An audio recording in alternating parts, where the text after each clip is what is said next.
Hi, in today's video I'm going to show you how to upload a file on your Google Drive.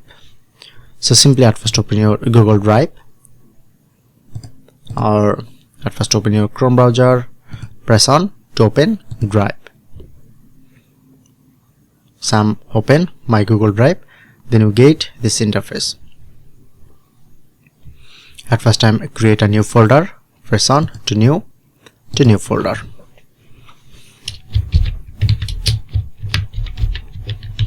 Okay, I'm create a new folder, press on create. Okay, just open this and I'm upload any file or folder, press on new to file upload or folder upload. Like I'm select to file upload and select any file, photo, video or anything. Like I'm select this, press on open, and as you can see now successfully upload this. Or if you want to share this, press on